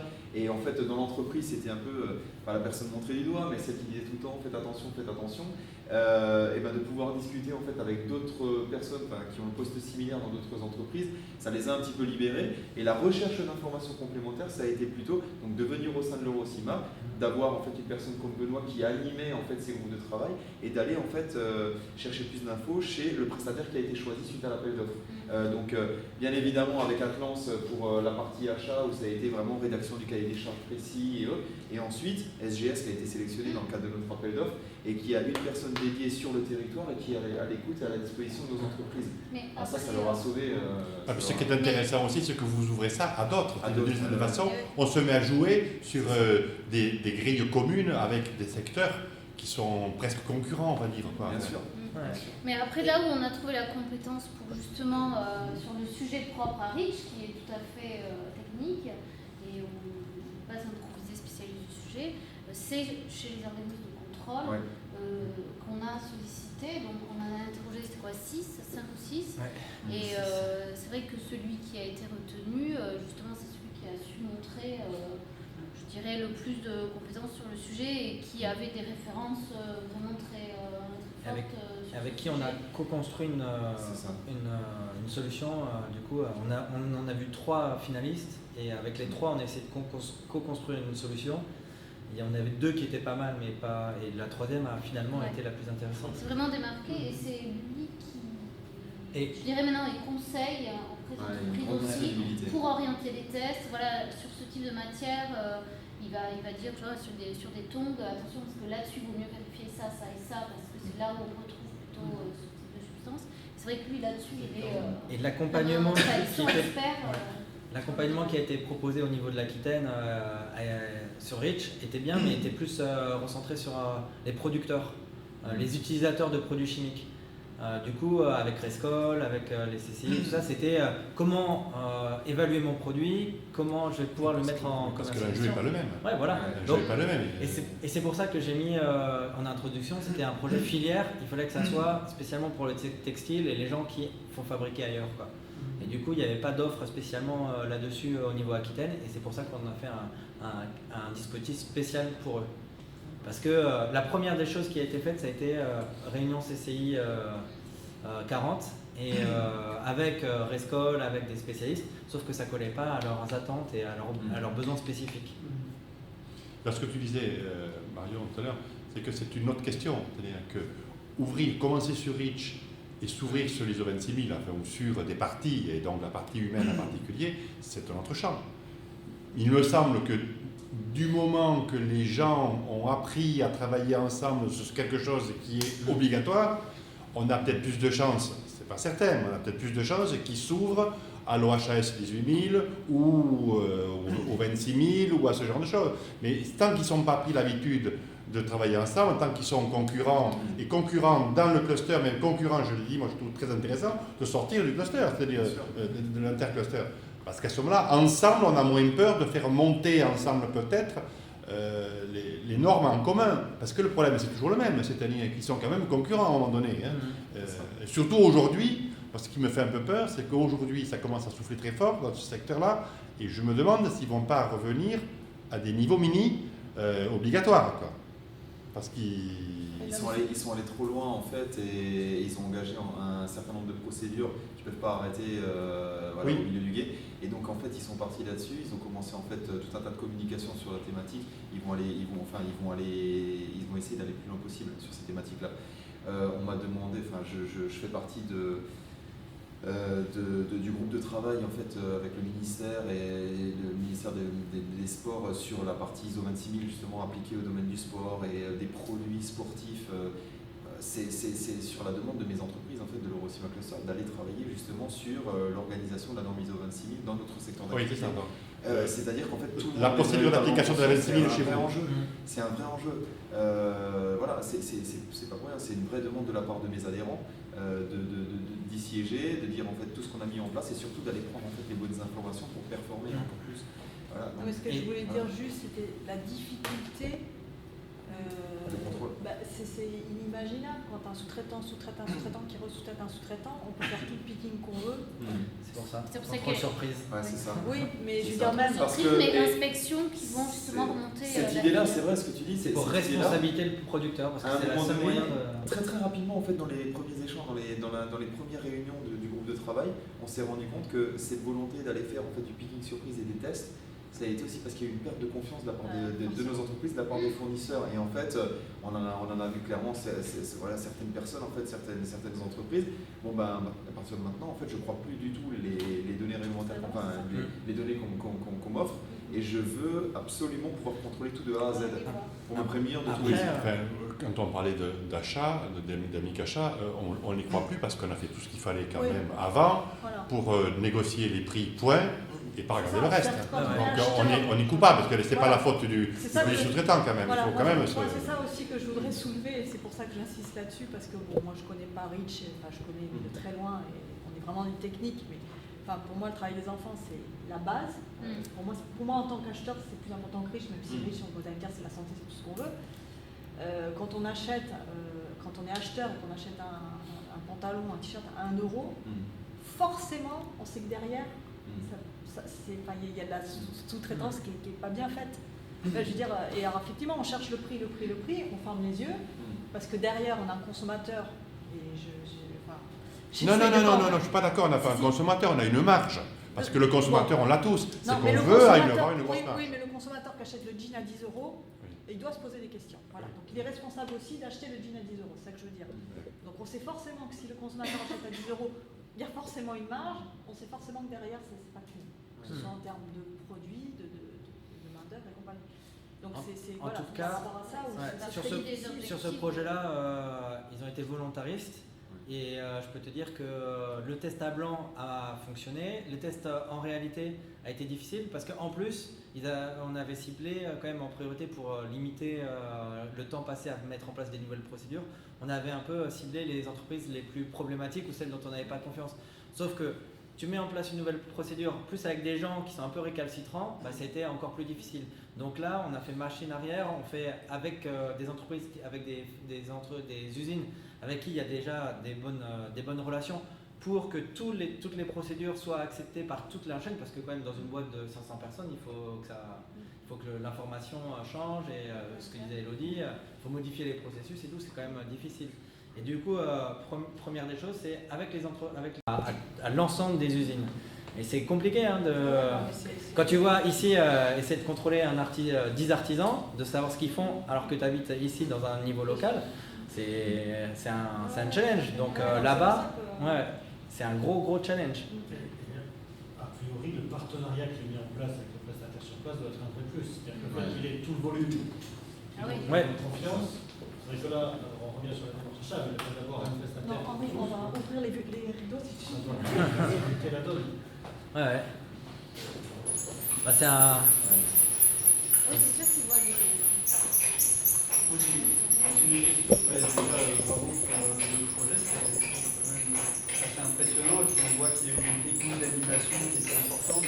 Ça a dû être un projet bien formateur et super intéressant à mener. Je trouverais ça intéressant d'avoir un petit retour aussi par rapport à ce qu'a fait l'Eurocima.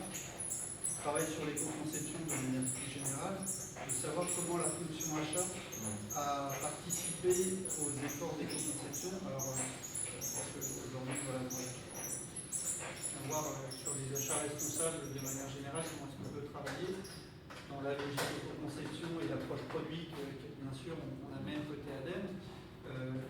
Je commence à avoir quelques expériences d'acheteurs dans le secteur privé qui se lancent sur les démarches d'achat responsable et finalement qui arrivent à des démarches éco-conception. J'ai vraiment l'impression que c'est juste une porte d'entrée différente.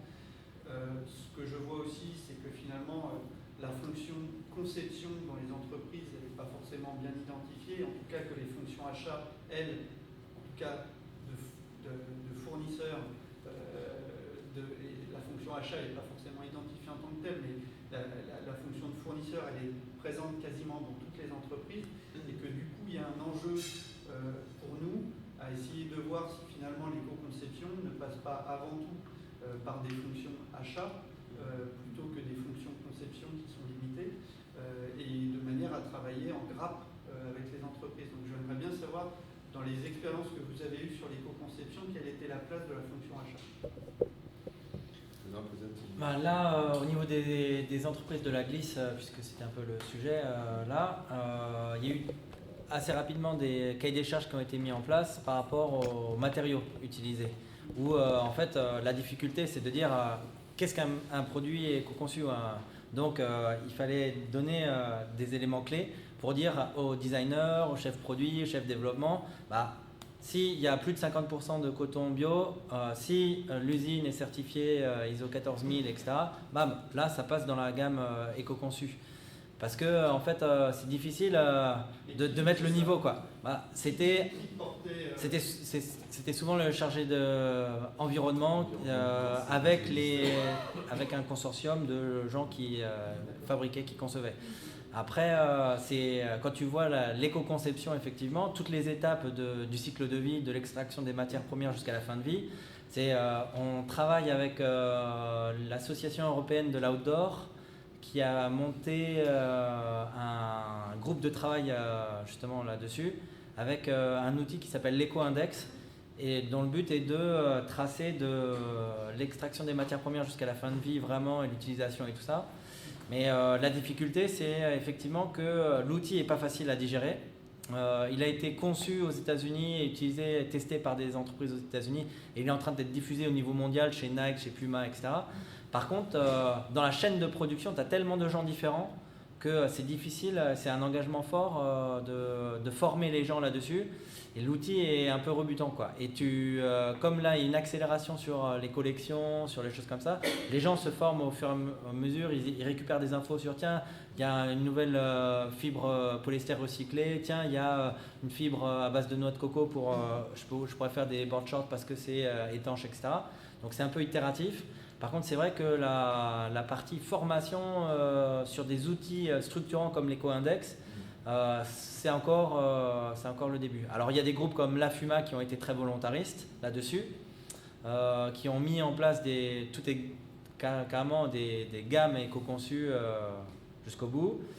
Il y a Patagonia qui a été aussi très en avance. Et l'avantage avec moi j'ai toujours dit avec l'approche Patagonia, c'est qu'ils raisonnaient au niveau des flux, donc plus de façon globale, mais en fait pour faciliter la compréhension et la mesure, c'était tiens combien de déchets j'ai produit, combien d'eau j'ai utilisé, combien d'énergie j'ai utilisé. Et nous l'approche un peu européenne et française, c'est plus sur les impacts, quelle est l'eutrophisation, quelle est l'acidification, et du coup on met une étape supplémentaire où il faut en plus des gens qui sont spécialisés en environnement pour dire bon bah voilà il faut des bases de données énormes pour dire bon bah voilà le polyester recyclé ça vient de sortir, mais quel est l'impact sur l'eutrophisation, sur l'acidification de l'eau, sur l'épuisement des ressources naturelles. Nous on va jusqu'à l'impact. On n'est pas dans combien on consomme ou combien on utilise. Et du coup, c'est encore plus difficile au niveau européen, je pense. Parce que la philosophie n'est pas la même. Oui, mais justement, Patagonia, ils jouent là-dessus. C'est qu'ils ont des produits très chers, mais qui ont une durabilité. Alors, ça pourrait paraître complètement fou. C'est-à-dire qu'ils veulent vendre on a l'impression, en tant que consommateur, s'ils ont un produit super solide qui te change, en plus, qui garantit je sais pas combien d'années, je te dis, mais il n'en vend pas beaucoup. Mais lui, il joue beaucoup là-dessus. Et c'est un peu l'inverse de ce qu'on voit des autres. Les autres, qu'est-ce qu'ils font? Ils sont des collections... tous les je sais pas combien, pour essayer de vendre, et on n'est plus du tout on n'est pas du tout dans le même état d'esprit. Et c'est vrai que la philosophie est différente, mais n'empêche que Patagonia, justement, c'est l'exemple. Et quand tu regardes les études de marché, son but c'est de vendre également le plus possible, sauf que pas que. Parce qu'il rachète, il échange, il est sur une approche très globale. De réutilisation et tout. Tu as terminé la phrase que j'ai commencé. Mais on se comprend. Mais alors moi justement j'ai une question. J'imagine que toutes ces entreprises ont fait leur bilan carbone. Je parle des grosses. Bien sûr, parce qu'en fait elles sont en train de... Alors justement pour rebondir sur ce qu'a dit Antoine, tu fais ton bilan carbone. Enfin moi j'imagine que les achats c'est une énorme partie des points améliorés. Donc est-ce que justement ils ont fait le bilan carbone à l'année 0? Est-ce qu'à l'année 1, l'année 2 justement ils ont joué là-dessus, sur ce secteur-là? Parce que ça me paraît évident de l'extérieur de dire est-ce que finalement c'est là-dessus qu'ils ont pu jouer ou pas? Ils ont mis en place des priorités. Après, c'est toujours pareil, d'une année sur l'autre, ton activité n'est pas la même. Alors c'est difficile de comparer l'année 0 à l'année 1 parce que d'une année sur l'autre, là en ce moment, il y a 50 personnes de plus ou 100 personnes de plus et 10 millions. Après, les ratios ne sont pas forcément les mêmes. Comme moi, j'étudie les événements au niveau impact environnemental. Un année, le Quicksilver Pro France, il va y avoir 17 stands et 1000 participants. L'année d'après, il va y avoir 27 000 participants et 2 stands. Enfin, à chaque fois, c'est différent, c'est difficile de comparer. Par contre, effectivement, les bilans carbone ont été faits. Ils ont mis en place des plans d'action, pour les plus gros en tout cas.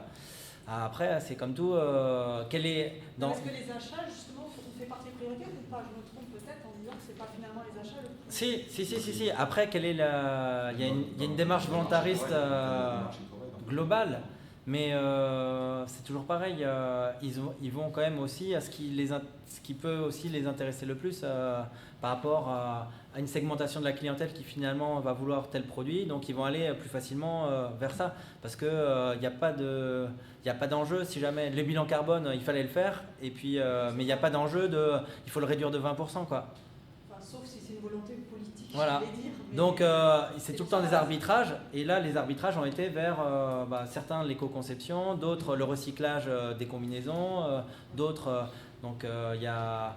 Et sur les achats, chez Rip Curl, etc., ça fait longtemps qu'ils travaillent sur les achats responsables.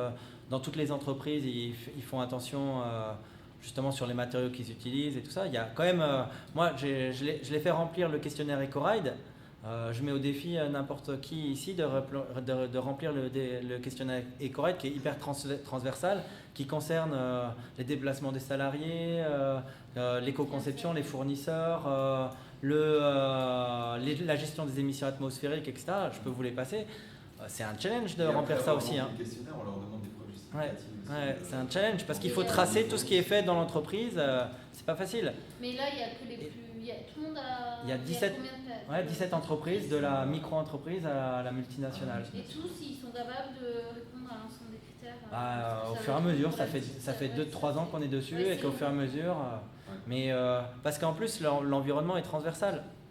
La personne qui s'occupe de la logistique, elle va pouvoir te dire quelque chose, mais après il y a les achats, après il y a les salariés et tout ça. C'est que tout le monde, on voit bien que là justement tout le monde est concerné et qu'il n'y a pas une personne dans l'entreprise qui doit être concernée par ce sujet, c'est tout le monde.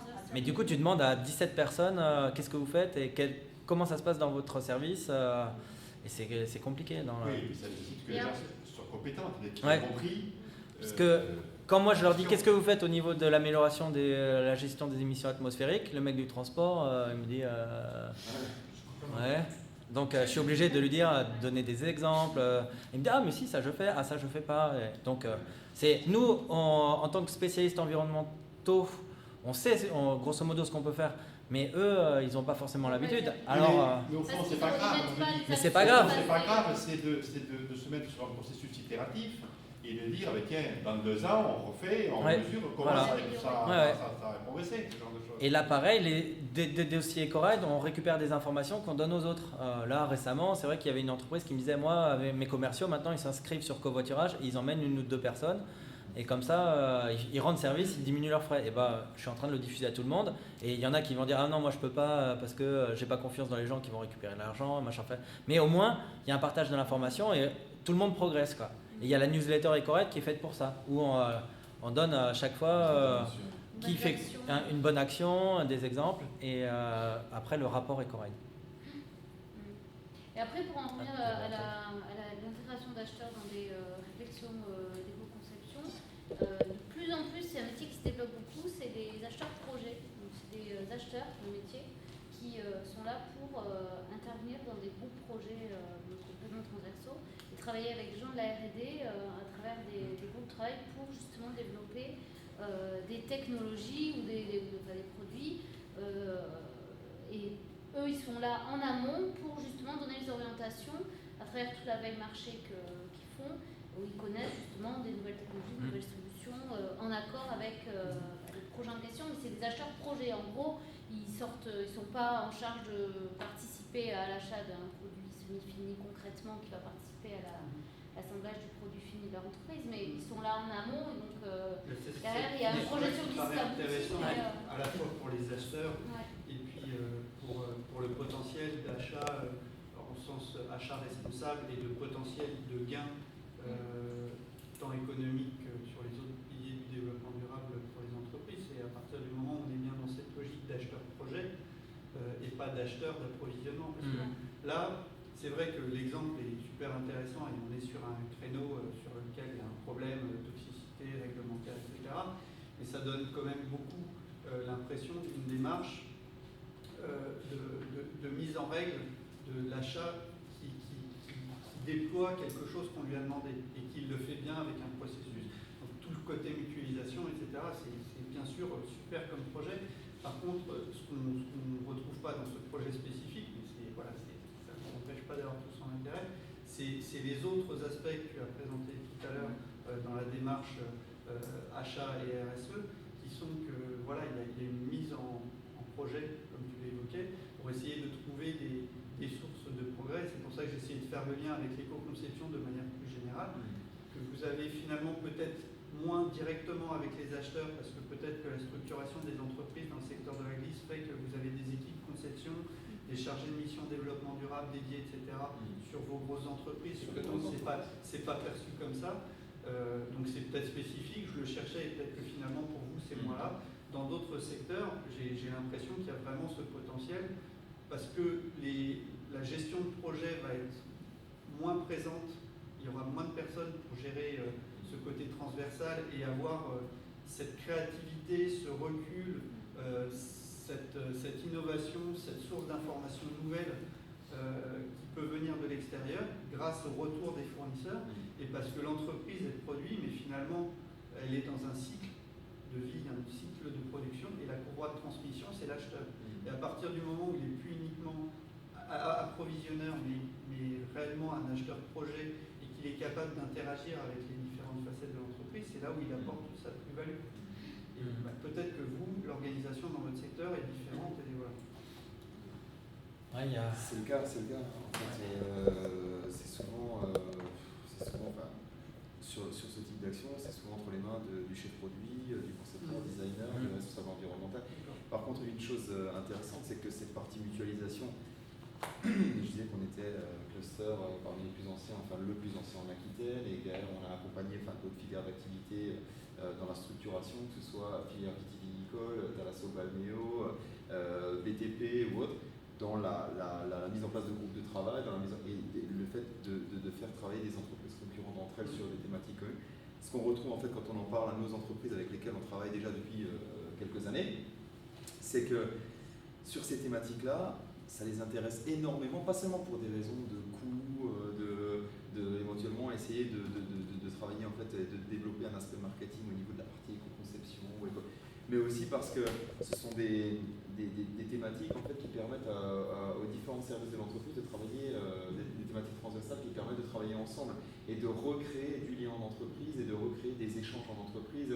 Et ça en fait on nous le dit de plus en plus. C'est très très bien parce que ça leur permet en fait d'amener toujours de nouvelles thématiques, de nouvelles idées, des nouveaux projets, et en fait d'avoir une vraie dynamique entreprise qui va nous amener nous de nouvelles thématiques intéressantes au niveau développement durable, puisque c'est un des axes environnement réglementaire qui nous intéresse, mais au niveau collectif, au niveau filière, et de dépasser un petit peu la simple mutualisation sur une thématique précise. On a vu ça sur les 5-6 dernières années, on a avancé à pas de géant. Est-ce que tu dis, toi Antoine, tu ne trouves pas que c'est dans toutes les entreprises pareilles, c'est pas que propre au textile, que c'est tellement parcellaire? Est-ce que c'est pas la problématique qui se retrouve partout? Non, mais c'est parcellaire, oui, quand c'est. Ça dépend de la taille de l'entreprise. Mal géré, mais ce que j'évoquais, c'est par quel biais rentre. Voilà, moi c'est la question qui m'interpelle. Dans l'entreprise. Et ce que j'évoquais, c'est que les quelques expériences que je voyais et que j'essayais de retrouver, là, c'était par la fonction achat que cette partie transversalité, approche éco-conception pouvait rentrer pour certains, et que là, vu l'organisation spécifique des entreprises avec lesquelles ils ont travaillé, l'acheteur avait moins, j'ai l'impression, ce rôle de gestion projet, et c'était peut-être le chef produit, etc. Donc c'est des fonctions différentes, c'est des organisations différentes. Finalement, ce qui est important, c'est que ça se fasse, mais par rapport à notre discussion sur la fonction de l'achat et ce qu'apporte l'achat, peut-être que dans certains secteurs, pour le moment, c'est pas ce rôle-là qu'il a joué. Il en joue d'autres. À mon avis, l'acheteur, les filières en fait, où ça peut intervenir le plus, où ça peut rentrer justement, par la fonction achat, c'est les filières d'activité où il y a les grands donneurs d'ordre, et en fait après derrière plusieurs sous-traitants. À mon avis, ça peut, dans les échanges, les relations entre les différentes entreprises et les différents intervenants, ça peut être plus moteur, plus vital. Il y a des outils aussi, Elodie a présenté, on en parlait, c'est un système qui permet ça, c'est la mise en place des cahiers de charges fonctionnels. Typiquement, de dire on attend des solutions, nous voilà ce qu'on veut. Là, même si l'acheteur il n'a pas ce rôle de chef de projet ou de gestionnaire de projet interne, il le fait avec ses fournisseurs. Il va chercher cette information, il va chercher la meilleure solution, et la meilleure solution en fonction des critères d'analyse que l'on positionne. Et si on a des critères d'analyse d'efficacité, après tout dépend de quelle est son analyse, mais la mise en place de ce cahier des charges fonctionnelles permet quand même souvent de remonter une donnée et que l'acheteur ne soit pas seulement un simple exécuteur approvisionnel.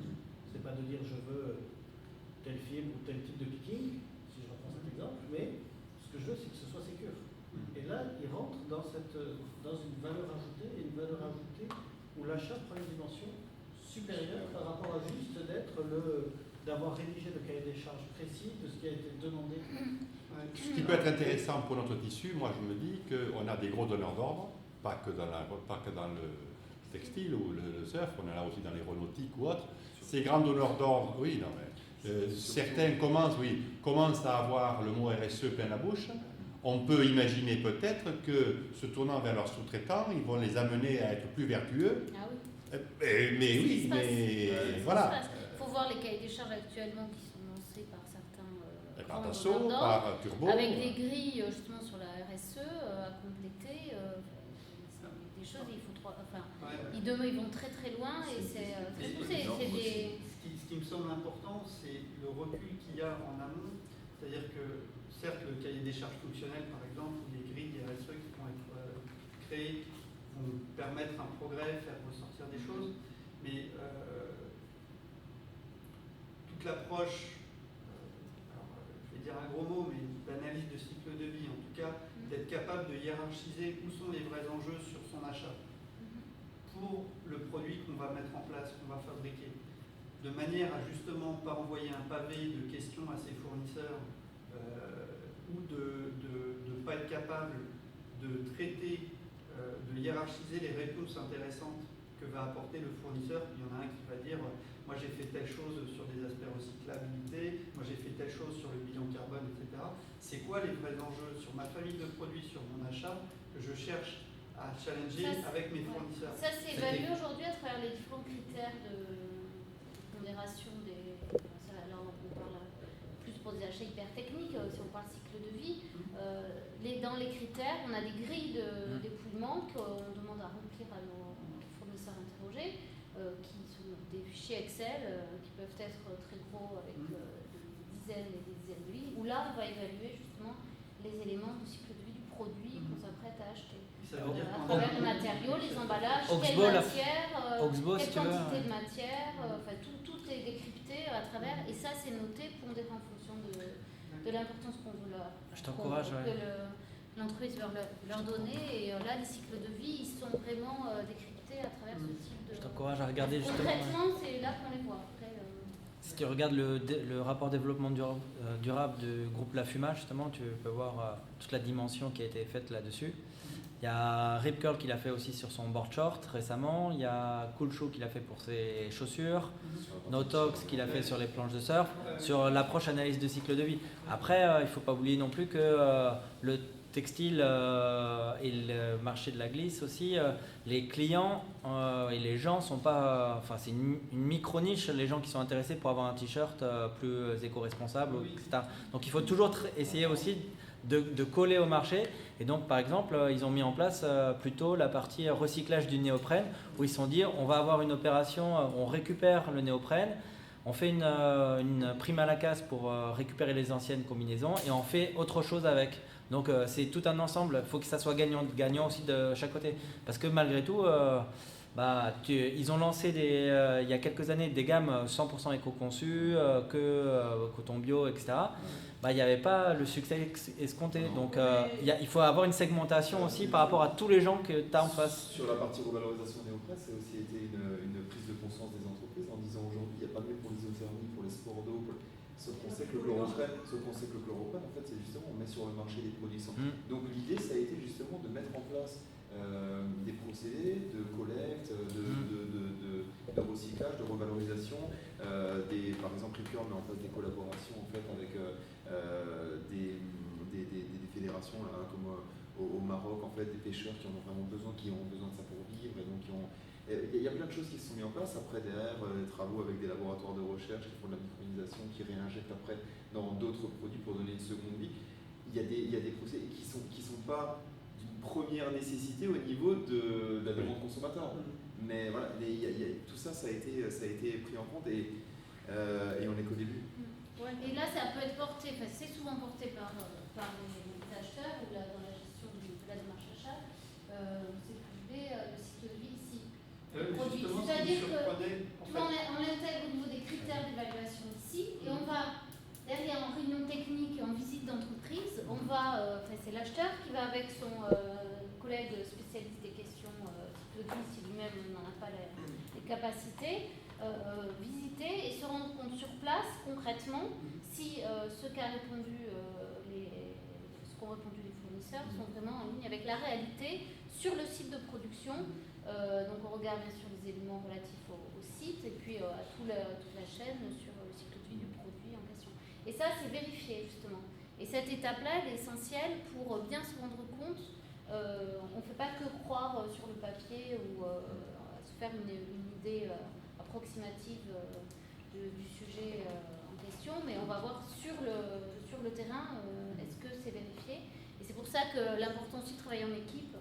Bien souvent, les acheteurs, ils ne sont pas non plus experts dans tous les domaines et ils ne sont pas multi-compétences, ils ne peuvent pas tout savoir sur tout, donc ils vont avec main dans la main avec leurs collègues plus formés sur le sujet et qui, lui, pourra vraiment juger de la véracité des informations fournies par les fournisseurs sur ces éléments cycles de vie. Et autre chose. Mais c'est vrai que ça peut être porté par les achats, c'est souvent le cas. Après, ça Autre dépend chose des... Peut-être dans les petites entreprises où justement, encore Il une faut fois, qu'il y ait la des fonction achats. fournisseur existe nécessairement, c'est aussi cette personne-là, voilà, encore une fois, qui peut apporter cette réflexion, d'où la nécessité de les former.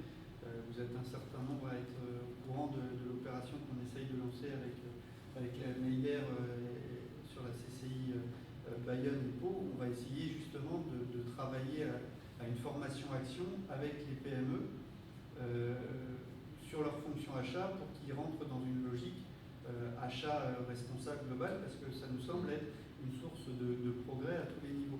Et là, par rapport à ce qui a été évoqué, je suis content que tu aies remis ce slide-là. C'est vrai qu'on voit dans la partie négociation le terme cycle de vie. Je suis pas obnubilé par les notions de cycle de vie et d'ACV, mais c'est juste la logique d'appréhender le cycle de vie de mon produit, que ce soit sur les aspects environnementaux ou les aspects sociétaux.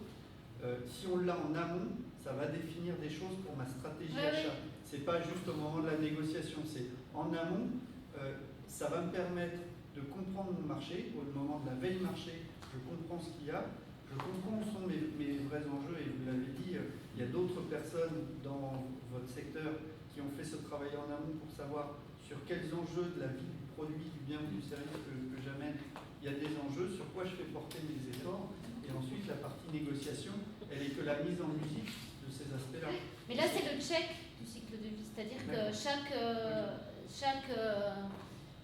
possibilité au moteur d'usage auto, on les met dans nos critères d'évaluation et là, on check. Okay. C'est-à-dire qu'on ne peut pas prévoir à l'avance tout le cycle de vie de tous les produits qui sont livrés par tous les fournisseurs. Donc à un moment donné, on demande à travers nos critères et c'est là qu'on peut le vérifier pour aller en entraînement. Puisqu'on parle des achats, de la filière glisse, il y a une chose aussi importante, c'est que nos plus grosses entreprises en fait, qui font produire en Chine, en Asie, dans la plupart des usines, en fait, elles correspondent à des petits clients. Parce que, donc voilà.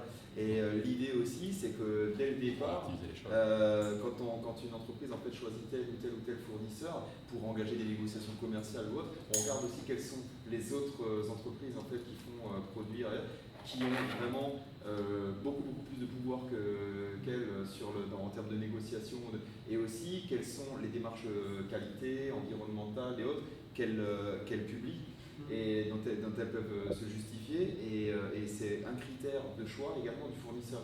Et ça aide beaucoup certaines de nos entreprises en disant, en passant par tel fournisseur qui a déjà justifié pour des gros... Parce qu'après, une fois que nos entreprises en fait, sont intégrées avec tel ou tel fournisseur en lien, pour aller faire bouger le fournisseur, c'est assez délicat, et souvent, même quand on a quelques grosses entreprises de notre filière qui ont souvent le même fournisseur en Asie, ça représente même pas 10% en fait, des prises de commandes Oui, mais c'est là où c'est intéressant de travailler avec les autres et aussi. c'est pour ça qu'en fait, nous, on mutualise, mais même dans leur réflexion pour la prise de contact, avant même le démarrage de la négociation, c'est de savoir quels sont les clients aussi de ce gros fournisseur et de quelle manière en fait on va pouvoir se prémunir de certains risques et après pouvoir négocier ou bouger en fait le curseur là. Donc c'est la partie achat aussi intervient. Je sais pas si tu connais l'entreprise Picture qui est en Savoie. C'est une petite entreprise qui est en train de monter qui fait des vêtements à base de biocéramique. Enfin, ils ont un créneau un peu spécifique.